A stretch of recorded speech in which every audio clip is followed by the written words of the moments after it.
Budget कई मायनों में अगर आप देखें तो बाज़ार के लिए एक अच्छा इवेंट बन के गया है, जहाँ पर बाज़ार में कई सेक्टर्स के अंदर सरकार ने कदम उठाए हैं, फैसले लिए हैं, जिसके मद्देनज़र भारतीय बाज़ारों में एक इम्पैक्ट भी आता हुआ दिखाई पड़ा है। अब बाज़ारों में पहले अगर बाज़ारों की बात करी जाए तो बाज़ार ने एक अच्छे तौर पे मार्केट को लिया है, ज़ोरदार तेज़ी देखने को मिली, ऐतिहासिक मूव आज मार्केट्स के अंदर आया, खास तौर से निफ्टी बैंक जो कि रिकॉर्ड स्तरों में पहुंचा। पिछले 20 साल में सबसे बड़ा एक मूव आज मार्केट्स में देखने को मिला है। बजट डे के दिन अंकों के लिहाज से रिकॉर्ड तेज़ी है, 5 लाख करोड़ निफ्टी 50 की मार्केट कैप में इजाफा होता हुआ दिखाई पड़ा है। तो एक अच्छे आंकड़े तो बनते हुए दिखाई पड़े ही हैं, लेकिन अगर आप इंडिविजुअली एक एक सेक्टर को उठा कर देखेंगे तो सबसे पहली जो प्राथमिकता सरकार ने दी है वो दी है खर्च बढ़ाने को लेकर, और ये भारतीय बाज़ारों को काफ़ी पसंद आया है। मिसाल के तौर पे इंफ्रास्ट्रक्चर के ऊपर एक बड़ा थ्रस्ट गवर्नमेंट का रहा है। उन्होंने स्पेंडिंग काफ़ी बढ़ाई है इंफ्रास्ट्रक्चर को लेके, पाइपलाइंस पे, इसके अलावा शिपिंग के ऊपर, पोर्ट के निजीकरण को लेकर, डेडिकेटेड फ्रेट कॉरिडोर के निजीकरण को लेकर। और इस तरह की अगर कुछ भी गवर्नमेंट फैसले लेती है तो उसका एक साफ तौर पे इम्पैक्ट उन कंपनीज पर आया जो कि इंफ्रास्ट्रक्चर से रिलेटेड हैं, क्योंकि एक बड़ी स्पेंडिंग की बातचीत हो रही है तो ऑब्वियस ही बात है इससे इनडायरेक्टली डिमांड स्पर्ट होने की बात है, जिसका इम्पैक्ट सीमेंट स्पेस के ऊपर रहा। इसीलिए सीमेंट स्पेस में जो दिग्गज कंपनी है वो आज निफ्टी के टॉप गेनर्स में भी शुमार रहे।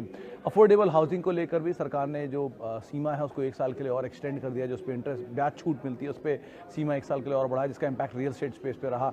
इसीलिए डीएलएफ, ब्रिगेड जैसी कंपनियों में आज एक जोरदार उछाल आता हुआ दिखाई पड़ा।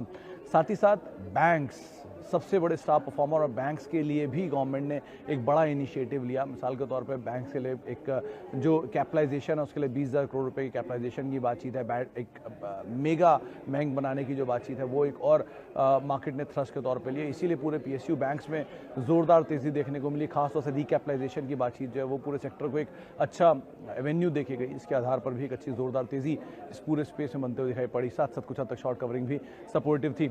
इसके अलावा अलग अलग सब सेक्टर्स के ऊपर भी गवर्नमेंट ने कामकाज किया, जिसमें एक्वाकल्चर को लेकर गवर्नमेंट का काम है, या फिर ऑटो एंसिलरी को लेकर एक बड़ा ट्रिगर ऑटो स्पेस को लेकर जो आया वो खास तौर से स्क्रैपेज पॉलिसी, जिसकी फर्दर डिटेल जो है वो अगले 15-20 दिन के अंदर आ जाएगी, और ये एक बड़ा ट्रिगर बन के आया खास तौर से उन कंपनियों के लिए जो कि सीवी स्पेस के अंदर है। अशोक लेलैंड मेजर बेनिफिशियरी, और उसका इम्पैक्ट भी करीब 10% का एक उछाल अशोक लेलैंड में भी आज के सत्र के अंदर आता हुआ दिखाई पड़ा।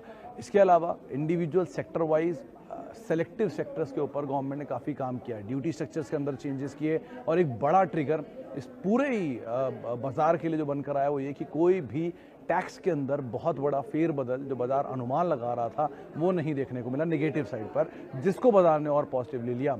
डिविडेंड को लेकर, एनआरआई के टैक्स स्ट्रक्चर को लेकर, सीनियर सिटीजन के टैक्स स्ट्रक्चर को लेकर ये कुछ फेरबदल ज़रूर किए गए हैं बजट में, लेकिन ये बहुत ज़्यादा बाजार को निराश करने वाले नहीं थे।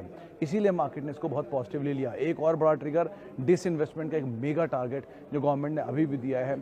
इसके अलावा फिस्कल डेफिसिट का जो आंकड़ा है वो, लेकिन सबसे बड़ी चीज़, सबसे बड़ी प्राथमिकता जो कि इस बजट के अंदर बनकर आई सरकार की तरफ से वो थी खर्च, इकोनॉमी को वापस पटरी पे लाना और रफ्तार देना, और उस खर्च को आगे बढ़ाने के लिए उन्होंने केपेक्स पे मेजरली फोकस किया, जिसके अंदर प्राइवेट केपेक्स भी इंक्रीज होगा और पब्लिक केपेक्स भी गवर्नमेंट इंक्रीज कर रही है। तो ये दोनों तरह की चीज़ें बाजार को बहुत तेज़ी से पसंद आई, और इसी के मद्देनज़र जितने भी स्पेंडिंग से रिलेटेड सेक्टर्स थे वहाँ पर एक जोरदार तेज़ी देखने को मिली। तो ओवरऑल भारतीय बाजारों के लिए एक बेहतर बजट, और भारतीय बाजारों ने उसको पूरी तरह से सराहा भी, और एक अच्छी तेज़ी, एक ऐतिहासिक तेज़ी आज के सत्र में भारतीय बाजारों में बनते हुए दिखाई भी पड़ी।